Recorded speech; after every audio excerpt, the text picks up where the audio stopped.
Hey, this is Coach Joe Gibbs. Hi, this is Chris Collinsworth. Hey, what's up? I'm Tony Gonzalez, and you're watching JR Sports Brief.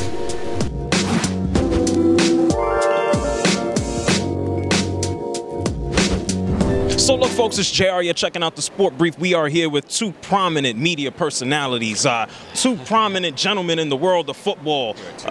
I'm Mr. Papa. I have to give the proper announcement, and then also Mr. Boomer Esiason. How are you doing today? You know, I'm doing good, and we're here over here at Grand Central Station trying to make sure that people understand that they can stop colorectal cancer. We're standing up to cancer, and we want you, everybody, to come out here and make a pledge.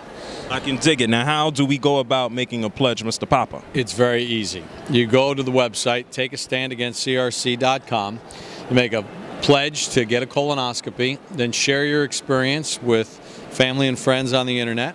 $5 donation goes to the Colon Cancer Alliance, which raises money to educate the public about the importance of getting a colonoscopy. Now, I think that's awesome. Anything that uses the internet in a positive light, I'm all in for. Yep. Now, speaking about hitting things, we want to make sure that people go about the proper preventative measures to prevent getting hit by colon cancer. You being a former quarterback, there were many a times that you got hit. And then you covering boxing, you've seen some guys laid out. So I want to go through some quick names about some gentlemen who are known to be hard hitters and get your thoughts and opinions on it. Mr. Papa, you're multi-dimensional. Let's start with a football guy. He plays for the Lions. He's hitting people on Thanksgiving inappropriately. His name is Ndamukong Suh. What do you think about him? I think that he's going to make a lot of money this year too, which is pretty cool. Over $22 million bucks. But listen, he plays right on the edge. I think you need on your football team a guy that's going to play a little bit on the edge. Hopefully now with the new head coach, they kind of reel that in enough so that you don't get the 15-yard penalties. He needs to relax a little bit. I don't think Schwartz had a handle on that. You know what? I've been one of his biggest critics, but the fact of the matter is the older he gets, the more he'll understand that the NFL is actually a brotherhood. You know, that even though we're out there every single Sunday, Monday night, whenever we're playing, we're going after each other. At the end of the day, you walk off the field, you shake each other's hand and recognize that it's a very fleeting moment when you think about the length of someone's career. And to try to intentionally hurt somebody, it's one of the reasons why you would actually go after him a little bit. But I think hopefully the older he gets, the more he understands, and the less likely we are to talk about that as opposed to the sacks that he's delivering within the rules. Okay, now football, the NFL is a team sport. This is something a little bit more individually based. This is boxing. Floyd Mayweather Jr., 45-0. What about him hitting guys? He kind of ducks and hits you. Yeah, well, you know what? Floyd uses his speed to hit you because Floyd, if he wanted to, could have a lot more knockouts in his career. But the object of the sport is to hit and not get hit, and to have career longevity and keep banking $25 and $30 million a fight. So I don't blame him. People criticize him for not wanting to mix it up, and he's got an opportunity to finish guys off. And you know what? Why get yourself in the fray when you've dominated somebody? When was the You know what I call that? I call that a business decision. I call that self-preservation. I call that it's all about making sure it lasts. And, you know, for those of us who play the position of quarterback, you know, understanding where everybody is, understanding who's blocking and who's required to block who. If you don't know that, you're going to take those vicious hits that are coming from places where you should know they're coming from. And one of the reasons I played for 14 years, for the most part, I knew where everybody was coming from and who was responsible. So I can understand totally where Floyd Mayweather's coming from and appreciate his skill. Not only that, his bank account as well. I think the man is a genius. He catches a lot of heat, like you said, for ducking. But if you can, the idea of boxing is to hit and not be hit. Let me ask you something. Shoot. When was the last time Floyd Mayweather lost back-to-back rounds? Oh, wow. Has that ever occurred? I would say that's probably never occurred, has it? Probably not since he's been a champion, maybe early in his career, but the dude doesn't even lose back-to-back rounds. So how could you argue what he's doing? He's a big-time hitter. This goes back to another dude, Houston Texans, J.J. Watt. He hits people so hard, he breaks his own face from time to time. And he's a supreme athlete. What do you think about him, Boone? Well, you know, we had guys like Reggie White and Bruce Smith and Lawrence Taylor back in the day, so I can appreciate the great pass rushers. But, you know, the difference between J.J. Watt and Ndamukong Suh is that I think most people really do respect J.J. Watt and the way that he plays. He's on the edge, too.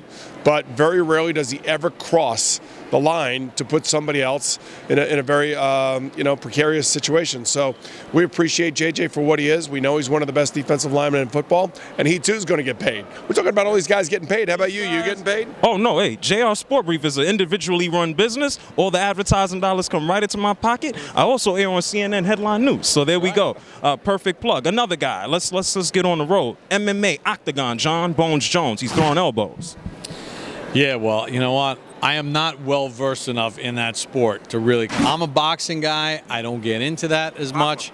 So, I mean, elbows, holds, all that other stuff. I still say if you took Floyd Mayweather and you put him in against anybody, they're not beating him. Oh, that's a whole nother video. What do you think about MMA and these guys? I actually like MMA, and I appreciate it. I appreciate having Anderson Silva go into that ring and being one of the baddest men on the planet.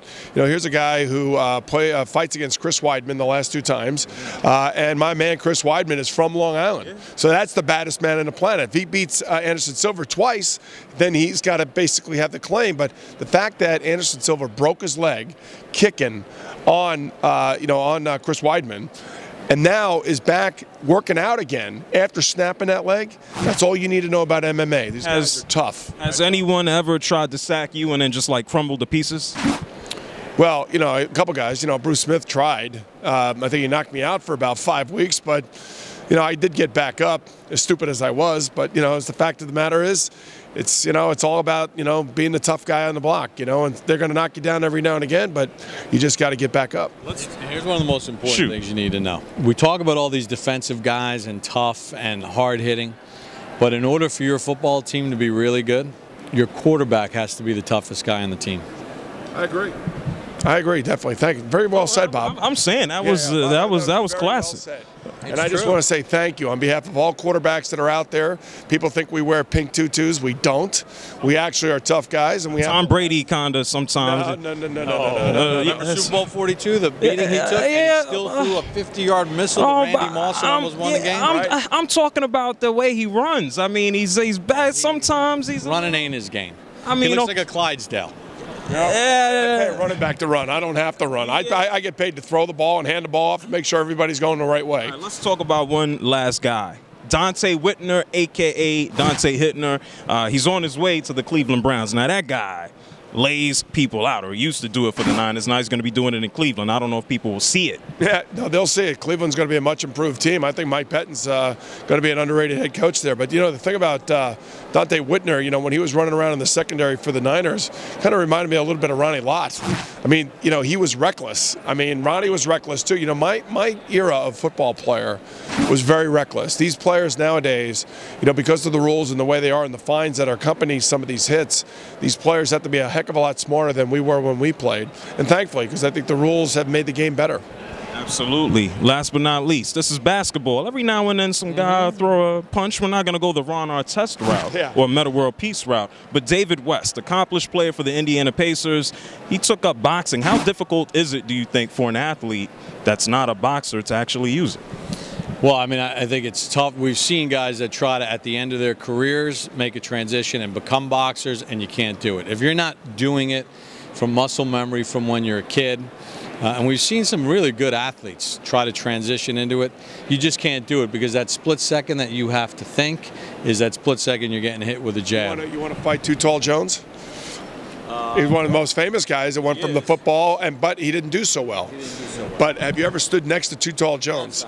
He is one giant human being who has probably the longest arm length that I've ever seen. What are we talking? A good 90 inches, 180? What are you talking about? I don't know. Sick. It is. That's one of the reasons why he was such a great football player. Those guys get their arms on you like this, and then they just kind of throw you out of the way. You know what I'm saying? I didn't expect to get yoked up by Boomer. You got yoked up, all right. Boomer yoked me up. I appreciate the time, guys. Those gentlemen hit hard. We don't want anyone out there getting hit by colon cancer. Where can people go ahead and find more information? Take a stand against crc.com. You go on that website. Listen, Boomer, you know it. You've had 2 colonoscopies. I've had 1. The big fear is always about the prep. You hear the horror stories about the prep. The prep is not an issue now with products like Prep-O-Pick. You go out there, you get it done because, look, it's the #2 cancer in the United States.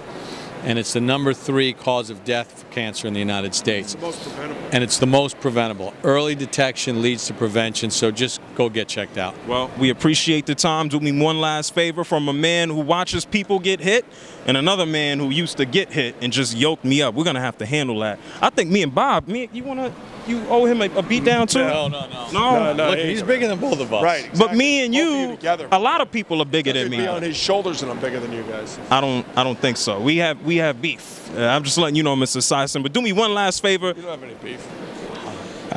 I got lots of broccoli. Do me one last favor and say adios to all the wonderful people out there watching JR Sport Brief. Just Adios say bye. from JR, right? Oh, from you, Boomer? No, adios. What about you, Bob?